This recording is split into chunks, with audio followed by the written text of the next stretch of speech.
Hello, welcome back to Emerge, the health podcast for busy, high performing women. I'm your host, Dr. Alex Swenson Ridley. Today, I am joined by Anne Poirer, who is someone I'm really excited to talk about. I know you're all going to enjoy what she has to say, but she has overcome her own eating, food, weight, and body image challenges and draws upon close to 4 decades of experience. She specializes in training and advanced certification, has specialized training and advanced certifications and created the Body Joyful Solution, wrote the book, The Body Joyful, to share her highly personal and life-changing journey.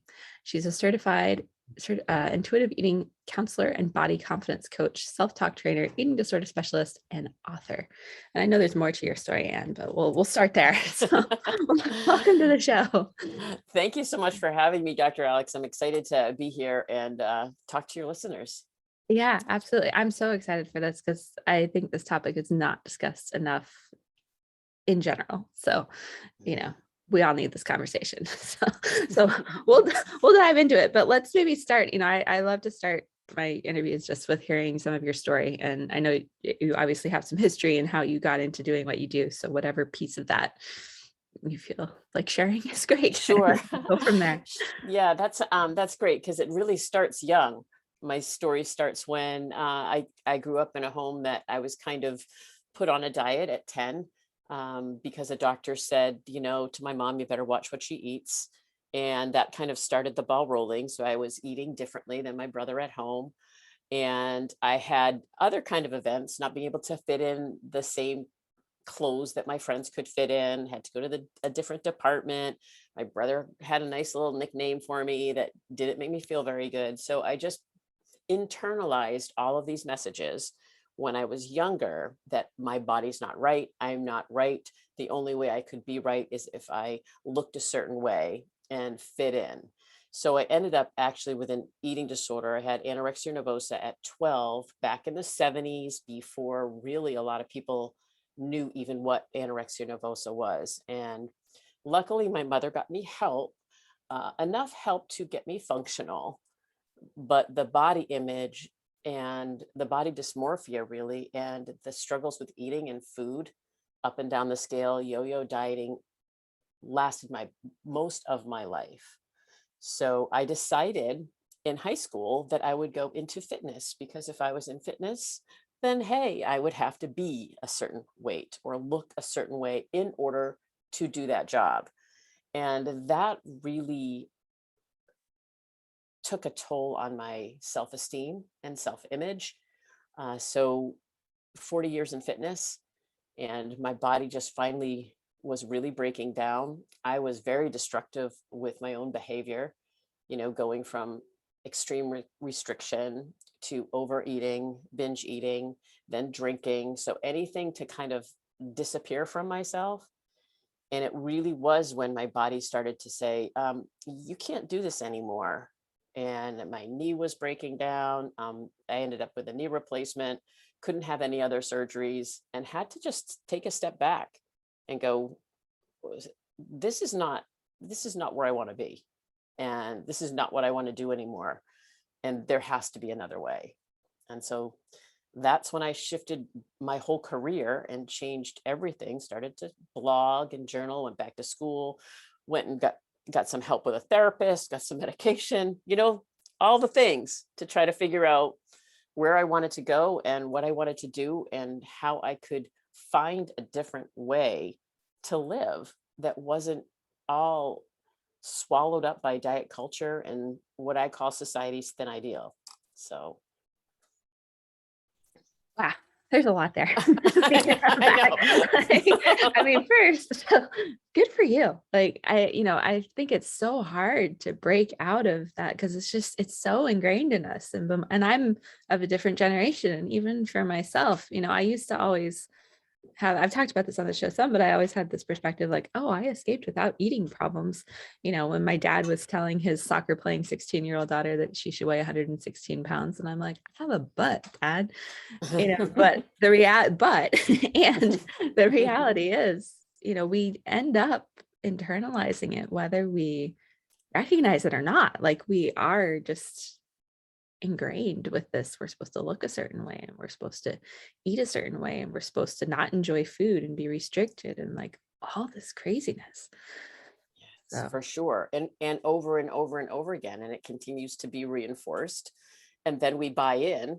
And so, I think about going to a coffee shop with girlfriends, and that's what we're talking about. We're jumping on the bandwagon all together and supporting each other in every type of new plan or new program. And so it becomes kind of a mindset that we in turn believe to be true. This yeah. is supposed to be. I'm supposed to look this way. I'm not supposed to enjoy food. It's so interesting, the rules and Mhm. beliefs that we really give ourselves around all of this. Yeah, and how limiting they are. Like, Mm. I've been on this because I have a pretty extensive program I do with women in like really foundational level healing. But and for a long time, I did a bunch with telling them how to eat and all this stuff. And now I'm like, that's not what's important. Like for them to really have this be the last thing that they do, and which is what I want it to be, to then just like go and live. We have to go within.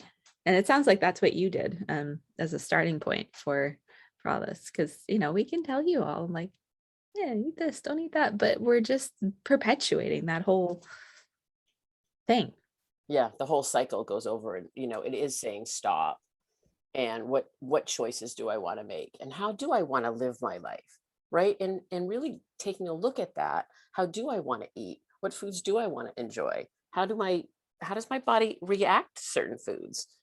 All of the listening internally versus externally, instead of looking outside for an exercise program or a diet plan or anything.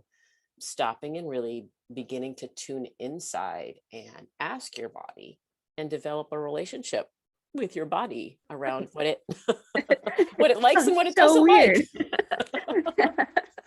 And we're so we're so disconnected from ourselves and what we actually need.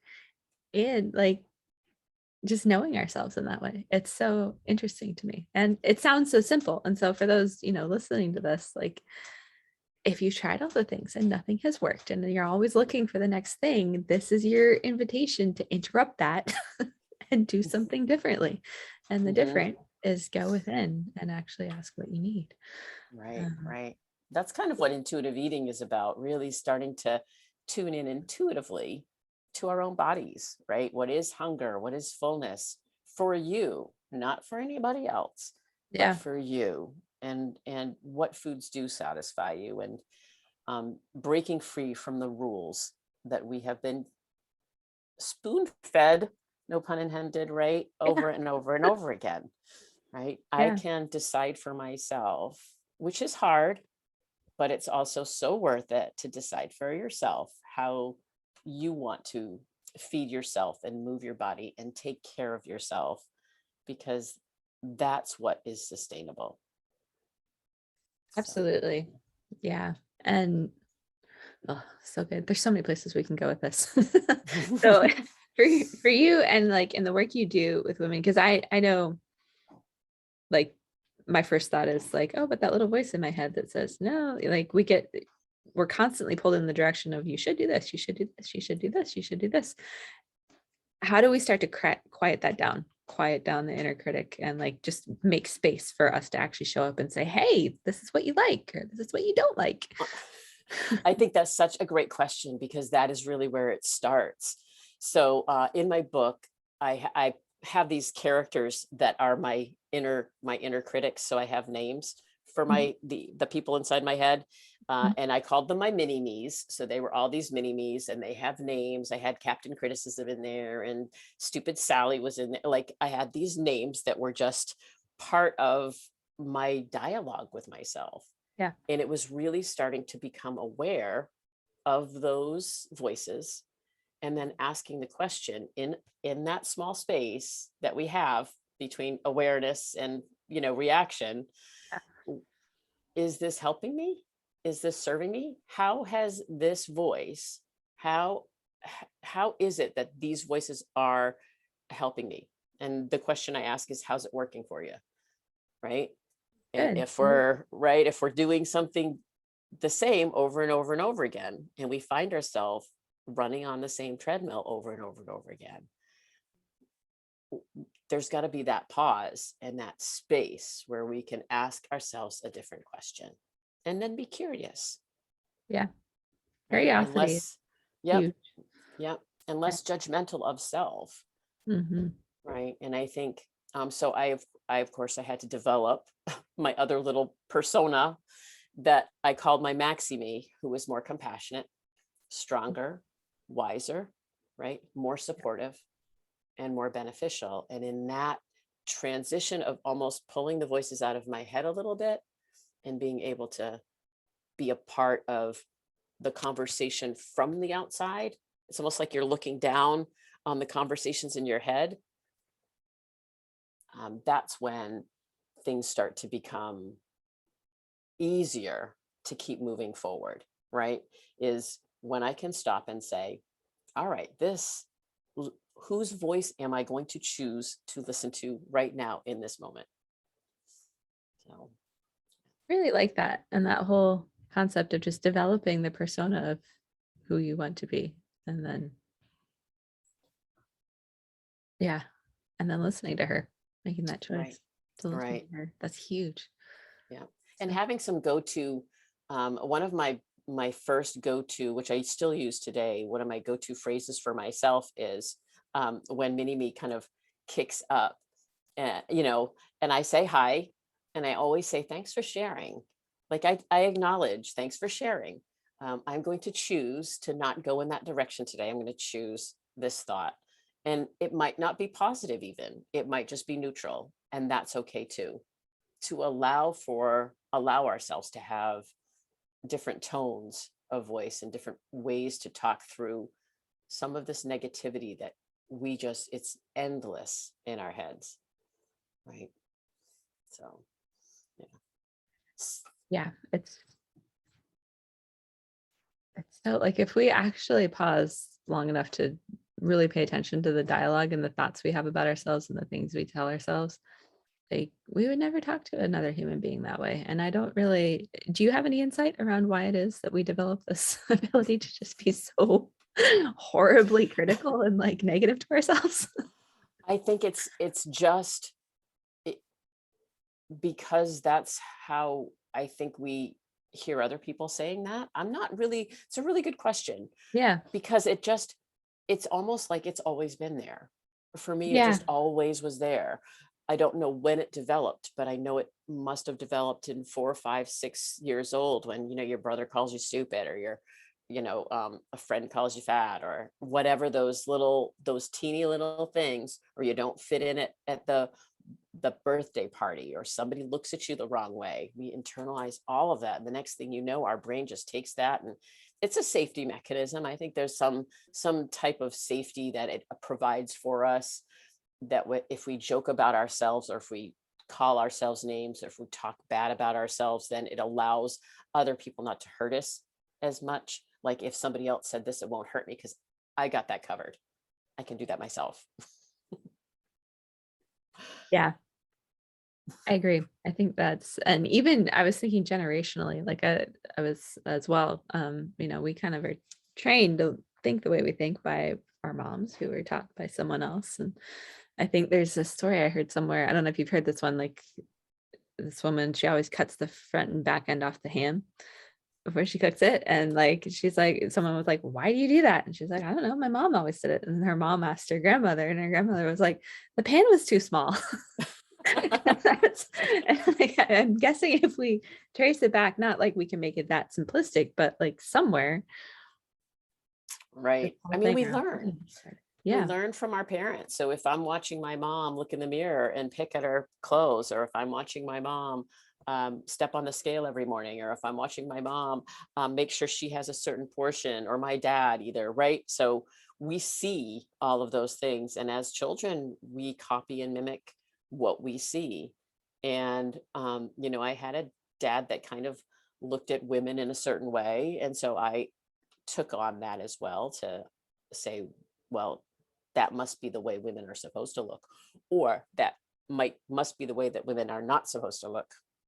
So a lot of the little nuanced behavior that parents have, I think, impact, we impact our children in ways that we don't necessarily even know that we're doing it. And to Yeah. no fault of anybody's, No. right? It's just, this is just who we are. And that's kind of my goal, and my bigger mission is to, how can we create role models that are in an older generation to help our younger generation not feel this pressure to have to look or eat or move or be a certain way. I love it.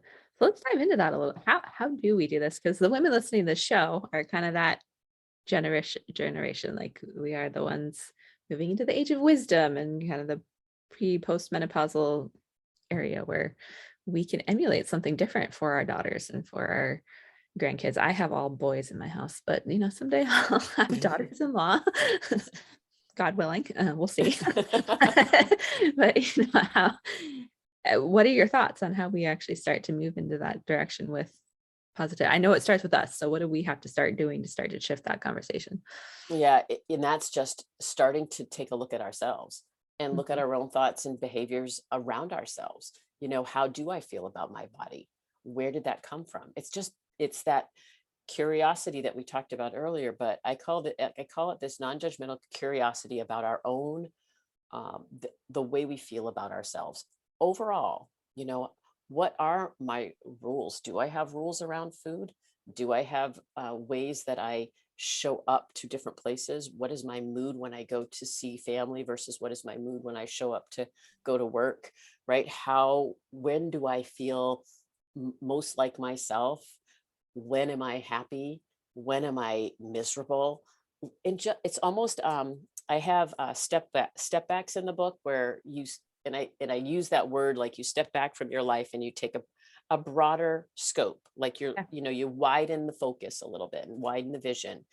So looking at your life from that kind of perspective and shifting your perspective towards, how can I show up in my life the way my daughter or the way my son, I want them to show up in life, right? We want the best for them, yet our own behaviors are just so ingrained that sometimes we have to pause and slow down long enough to ask ourselves, is this helpful or harmful for not only myself, but for those around me?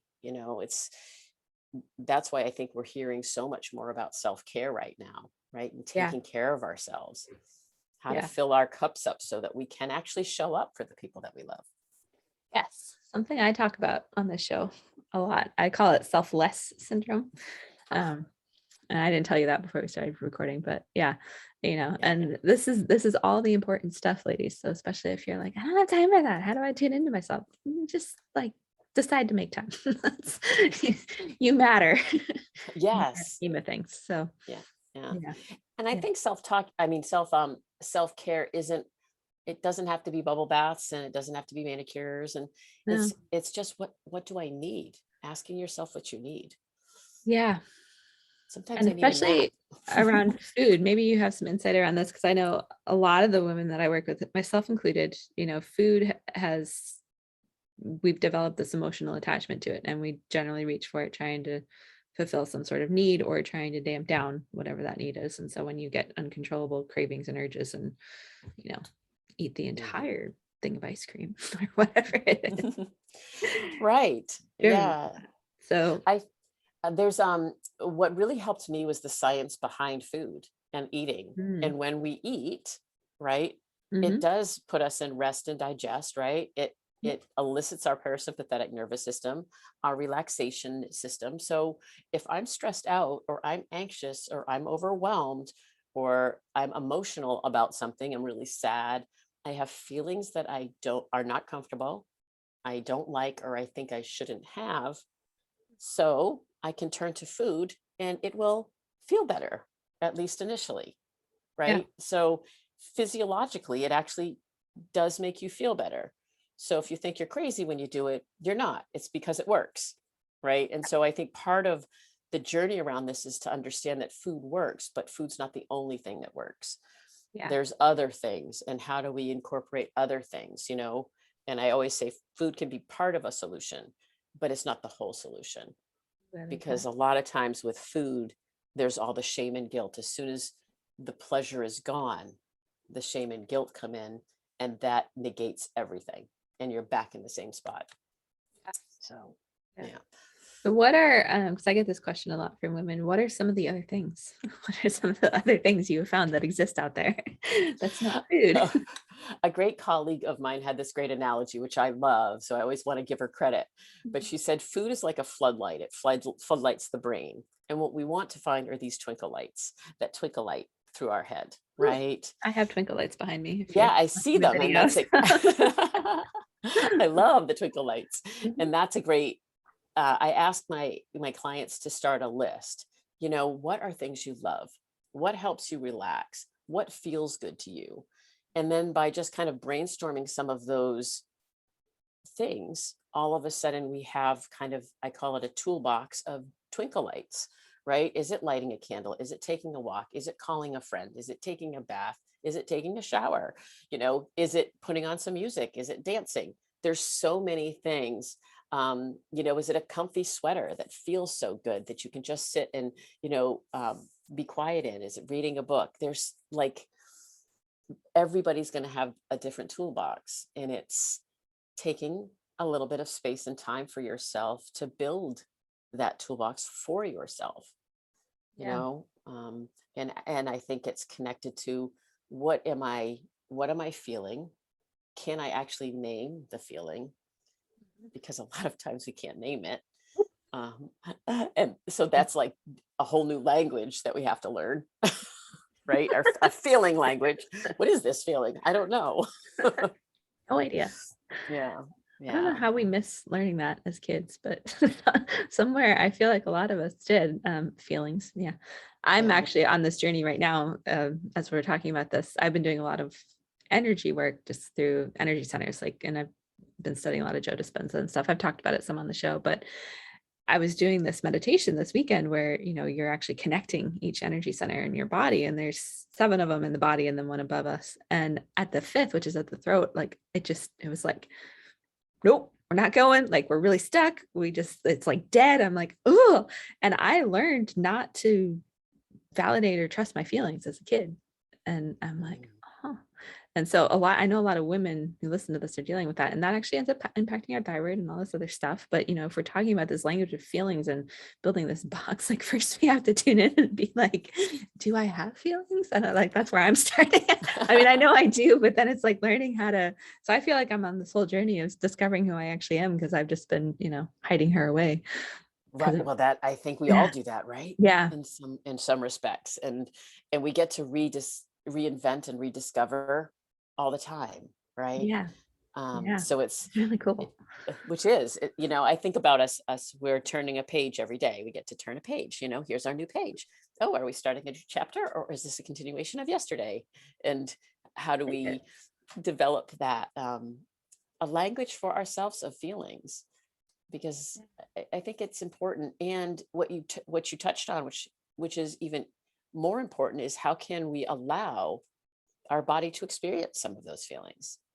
We're supposed to feel the feelings, but we Yeah. don't want to feel the Mhm. feelings. And we've been kind of, it's been said, or we've assumed, I don't know which, maybe, that life is grand and life should be happy and you should be successful and happy with whatever's going on and grateful. And life has its ups and downs. And we are going to be in a place where we're sad or grieving or angry or frustrated or stressed or overwhelmed. And how can we identify that in our bodies and then allow it, but not let it, uh, not kind of stuff it down, because then it just gets worse, I think. Yeah. Um, right. And how can we actually give ourselves the time to experience the emotion? Yeah. Right.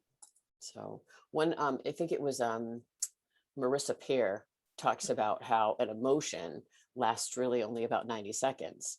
It's the stories that we continue Yeah. to jump on and tell Yeah. over and over and over again that make it last days or months or years. So if we can just, allow it to be there and not judge it and criticize and shove it down and stuff it with food, or, work it off with exercise, or whatever that mechanism that we kind of turn to, Yeah. and finding our own ways of dealing with them, handling and processing our emotions without all the judgment and shame and criticism that sometimes goes with it. Yeah. A really interesting exercise. I don't know if you've done this or have another variation on it, but a mastermind I'm in with all women in business, we talked about our challenge for this last week was to take 5 minutes and just like lay spread eagle on the bed and just be with ourselves. No phone, no meditating, no like anything, just like be. And I'm like, I mean, you're making the face that I made, like, what? Really? Do I have to? But, if we can challenge ourselves in that way, I think we can unearth so much that's holding us back and making us sick and making our hormones jacked up and, causing us to not lose weight and all the stuff. It's all tied to that. Yeah, yeah. And I think allowing yourself and giving yourself permission to feel, right? And Yes. understanding that the way we think emotions, we have certain beliefs on emotions. We shouldn't feel this or we shouldn't feel that, and questioning that, Yep. and knowing that that came from, our parents or our grandparents, or whomever. Yeah. And we get to decide, no, that's a feeling that I have, and how do I want to process that feeling?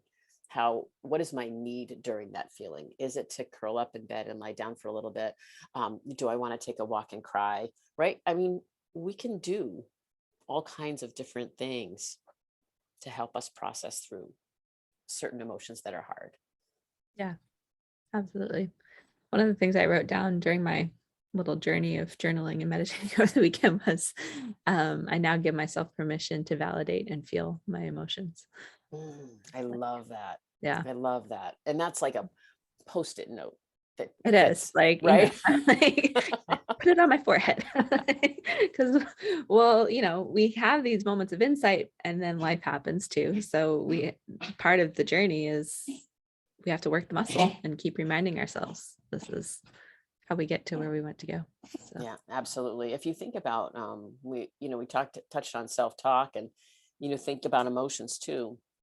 There are decades for many people of the same behavior and the same thoughts and the same way of thinking. So it does take, and then we beat ourselves up once we have this aha that we're not doing it all the time. Well, why would be because the old programs are really worn, and we have to give ourselves a break and say, at least now I'm aware of the old programs. So now when I become aware of the old program, instead of beating myself up that I'm back there, I can take a deep breath. I can step into a different thought. I can validate the emotion. I have these new tools that I can use. And it's no wonder, I use that phrase a lot. It's no wonder we turn to the things that have worked for us in the past, because they're comfortable. We know they've worked. And it's hard to step into some uncomfortable feelings. So, but the only way to do it is to do it. Yep. Right. yeah. So, yeah. Go there. Yeah. So good. Well, we've been into all kinds of things, but making this kind of full circle because I think we gave everyone plenty to ponder and think about. Right. If you were to give someone like one or two kind of simple things to take from this or to start doing to just start moving into this direction of processing the uncomfortable and moving into the place that's new and unknown and really just having the grace with yourself and the willingness to explore and be curious, like what would you say? I think I think giving yourself permission to step back and see a different perspective, like a shift in thoughts and perspectives and beliefs, really changes everything. Yeah. If we allow ourselves to step back and just ask some curious questions and allow ourselves to see things differently. How can I see this particular thing differently? And on the other side of that, to realize that you have choices, that you can make a different choice. It's not always easy. It's not always comfortable, but you can, and that you have, you have choices. One of my favorite quotes is from Viktor Frankl, that quote about between stimulus and response, there's a space, and in that space lies our growth and freedom. And how do we just, as we continue to grow, widen the space enough to pause, and maybe it's time for a different thought or a different belief or a different choice in that space. Love it. So good. Sorry, I'm just like letting that absorb. Sorry. And it's, as we started off with, it's about connecting with yourself enough to recognize those spaces. For And sure. doing Sitting something. on a couch, lying on a couch, Yeah. or a bed, and just being, Yep. and not judging. No. Right. So hard. So Everyone hard. challenged. Like challenge for everybody. You can do it. And it, I find it gets easier. There's, we all have our ways to, but it does get easier as we keep practicing this. So, and thank you so much for coming on. And this was such a great conversation. I know everyone's going to enjoy it, so that's listening. But for those who are listening that want more, obviously you have a book. But where do we find that? How do we connect with you outside of here? Sure. So the book is The Body Joyful, My Journey from Self-Loathing to Self-Acceptance. It came out last October, so you can find that anywhere. You can get it on Amazon or you can order it from your favorite bookstore. And then I also have a community, a free community on Facebook. It's private, called The Body Joyful Revolution. And it's where it's a non-diet, weight inclusive space that is non-judgmental, curious, for changing the conversation around food and weight and exercise and body and self-care and all of the things. So it's just a place to connect and start shifting this conversation. So that's free, and anybody can join that at any time. So fantastic. Well, I will put links to that and the name of the book in the show notes. But great. Thank you again so much. This was a lot of fun. Thank you so much for having me. I appreciate it.